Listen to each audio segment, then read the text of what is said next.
So we looked at what happens when a company reacquires shares and retires them. Now let's look at how we would journalize the entries when we reacquire shares to hold as treasury. So in 2018, Western Transport entered into the treasury stock transactions described below. In 2016, Western Transport had issued 300 million shares of its $1 par value common stock for $30 per share. Prepare the appropriate journal entry for each of the following transactions. January 3rd, 2018, Western Transport reacquired 20 million shares at $33 per share. On September 3rd, 2018, Western Transport sold 2 million Treasury shares at $34 per share. And then on November 4th, Western Transport sold 2 million Treasury shares at $31 per share. So again, we're reacquiring shares, and here we're holding them as Treasury. Now, I'm assuming you've read up and you have a little bit of understanding of what Treasury stock is and how we show it. This video is just to help you figure out the journal entries for that transaction. All right, so when we reacquire shares, what do? Well, we're going to hit Treasury stock. We do not want to hit common stock. Treasury stock will be carried on our balance sheet, but as a separate account to show a reduction of our overall equity. In essence, Treasury stock is a contra equity. It reduces our overall stockholders' equity on our balance sheet. So do not hit common stock. That's only if you retire shares. And you definitely do not want to hit an investment. We do not invest in our own shares of stock. Treasury stock is shares of stock that we hold that are our company stock. Okay? We're buying them back for whatever reason that the company decides. There's multiple reasons. Maybe we want to give stock bonuses without impacting ownership percentages or whatever. But regardless of the reason management has decided to do this or board of directors has decided to do this, Treasury stock needs to be recorded in its own account. Treasury stock is when we repurchase our own shares of stock to hold as Treasury. Now, when we record our Treasury stock, do not worry about par value. Treasury stock is carried at cost. So whatever you paid for it is what you put it on at. Whatever you paid for it is also what you take it off at. So it is a cost method. So if we have more than one batch of Treasury stock that we've purchased, we do have to apply an inventory method, such as FIFO, to that. So keep in mind, you always do the Treasury stock account at cost. You put it on at cost, you remove it at cost. So what's our cost here? Well, let's see. We reacquired 20 million shares, so we bought 20 million shares at $33 each. I'm not filling the whole zeros this time, so we're going to do 660 million there. So 660. So again, that's 20 times the 33. So that's the amount we put in our Treasury stock. Well, how did we purchase it? Well, we purchased it with cash. So we're going to go in and just hit our cash for 660. So again, Treasury stock would go in the stockholders' equity section of the balance sheet. It would go down there below retained earnings and be reducing the overall equity of our company.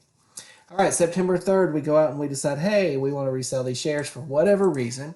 I do not know management's intent here. All I know is what they physically did. They purchased 20 and now we're selling out 2. Well, when we sell out the Treasury shares, what do we get? Well, we receive cash. And how much cash are we getting? Well, 2 million shares at $34 per share. So we're getting basically 68 million there. All right. Now, did we pay more or did we receive more or less than what we paid? Well, initially we paid 33. Here we're selling it for 34, excuse me. So we're actually doing a little bit better. We made $1 basically per share. So in that case, what we're going to do is we're going to hit Treasury stock for a credit. When we sell out the shares, we reduce our Treasury. Now keep in mind though, Treasury is always carried at cost. We put it on at cost. Therefore, we must take it off at cost. What does that mean? Well, you're going to take those 2 million shares and you're going to multiply it not by the 34, but by the 33, the original cost. So we're going to take these off at 66. So you put it on at 33 up here. Notice this was 20 million times the 33. We're taking it off at that same cost. Now notice there's a difference though. Our debit's 68 and our credit is 66. What do we want to do? Well, we're going to hit a paid in capital. Now don't hit PISIP because this is for our shares repurchase. It does not go into our normal PISIP account. So you want to call it shares repurchase. A lot of times I call it PIC. So paid in capital I call PIC. And since it's not in excess of par, because remember Treasury stock does not have a concept of par value, even though our common stock does have a par, all of our treasury stock transactions are handled at cost.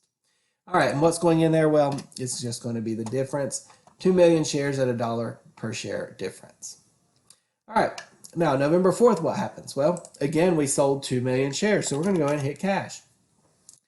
How much cash are we going to get? Well, 31. We sold for less than we originally bought them back at. So we're, in essence, losing money here. Keep in mind, you never take a gain on your own or a loss on your own shares of stock, because that would sort of be unethical. And it's not allowed because we have too much control over our own stock. So cash at 62. So what's going to happen? Well, let me skip down a couple lines just to talk through this. We're going to have to hit our treasury stock, because when we sell it out, we're going to have to clear out the treasury stock account. But notice, how much are we going to hit the treasury stock account for? Well, we're going to hit it at its original cost, 33. Treasury stock is put on at 33, therefore we must remove it at 33. So we're going to do that same 2 million times 33, and we already knew that to be 66. Now notice, we paid 4 more here than what we sold it for, 4 million. So we've got a little bit of an issue. We need debits to balance that out. Well, what's the first thing we're going to do? Well, the first thing we're going to look for is any paid-in capital for shares repurchased. We're allowed to take that account to zero, but we're not allowed to do it for less than zero. In other words, in a paid-in capital in excess account like that, you would not want a debit balance. You should have a zero, either a zero or a credit balance, but not a debit balance. So we can't go in here and hit our pick for shares repurchase for all 4. Why is that? Well, we only had 2 because we had nothing to start with. We only have 2 in that account, so the most we could remove from that account is 2. But we will take all that we can from that paid-in capital account.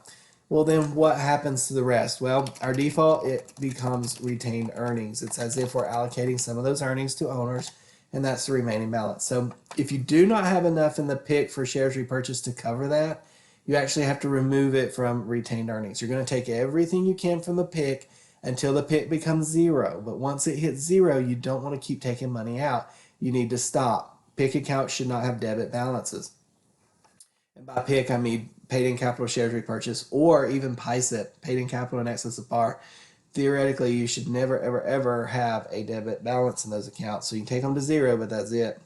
So we brought this account to 0. We put 2 in, we bring 2 out. The rest, if needed, goes against retained earnings. All right, so that's an example of how we journalize our treasury stock if we sell it for more or less than we originally paid. I hope this helps. Have a great evening, or a great day, depending on where you're at.